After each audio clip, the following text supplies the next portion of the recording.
being able to think properly, being cognitively aware is very important, not only for everyday life, like, just simple tasks that you're doing, or tasks for work or tasks for school, but in the gaming. Like, you want to be able to outplay your opponents. You want to be cognitively with it. You want to be able to create the best strategy you can create so that you can advance, right? Both in life and in game. Transmission received. Authorization granted. Welcome to the video. What's up, dreamers? Hope you're having a fantastic day, or had a fantastic day, or having a fantastic day. I said that wrong.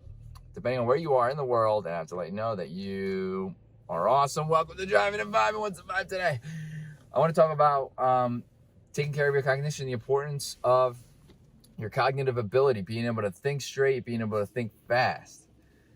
And so what is the cognition? It's basically your thinking process, like I just said. Your cognition is basically how your brain operates to be able to help you think, make decisions, the quickness of those decisions, the effectiveness of those decisions. All this is very important. And being able to stay on top of your cognition is important to improve the chances of winning games, of course, in your gaming performance, or, in life, like the decisions you make during your work day or in school. So very important stuff. The first thing I want to talk about is how to fuel your brain. Your brain is like very important, and it's primarily made up of fats. So most people might not know that, but your brain is like just straight up, just this big blob of fat. And when you eat healthy fats, it helps to boost your brain. It fuels your brain. So the fats will fuel your brain. Carbohydrates fuel your body for energy, okay? Let's kind of get this sorted out here. Carbohydrates are the main fuel source for your body.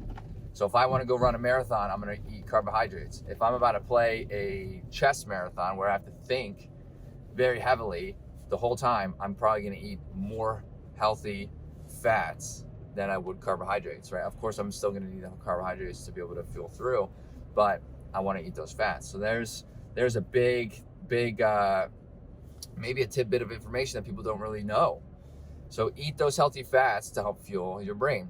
Another thing that is really going to delay cognition or, set you in a downward spiral is your sleep patterns. If you are consistently sleeping at different times every night, and then you're waking up at different times every morning, your cognition is going to start to kind of slow down. Okay. So the best thing you can do there is set a set schedule to go to bed. Like, I'm going to go to bed at 11 p.m. I'm going to wake up at 7, right? 11 to 7. I think that's 8 hours. Yeah.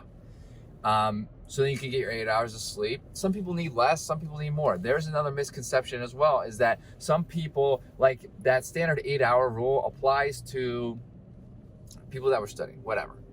And it's not the overall population. Like, I can very much, like, I wear these wearables, okay? And my recovery tends to be higher when I go to bed later, regardless of what time I wake up, because that's just kind of how my body works. Now, that only works for so long. Like, eventually I'm going to need, so like, if, let's say an average I get 6 hours for a couple of days, I'll recover fairly high, but then it'll start, like, my recovery will start to, go down.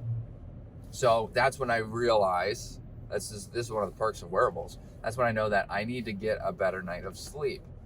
But I tend to try to keep my sleep consistent anyway. And I have noticed anecdotally that when my sleep is not consistent, my recovery is all over the place. The way I feel is all over the place. So the wearables are one thing, but how I feel is another. I made tons of videos about all of this already. You can go back and look at them. I'll make more, I'm sure.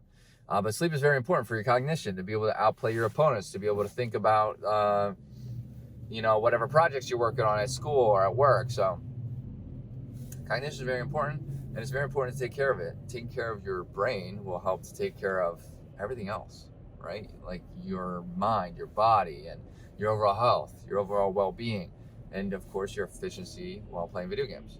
If you have anything to add, let me know in the comments. Let's get this conversation started. I would love that. If you like what you heard, hit that like button. It really helps out the channel. Hit that subscribe button for more content like this. And I hope to see everybody in the next video. Later, dreamers!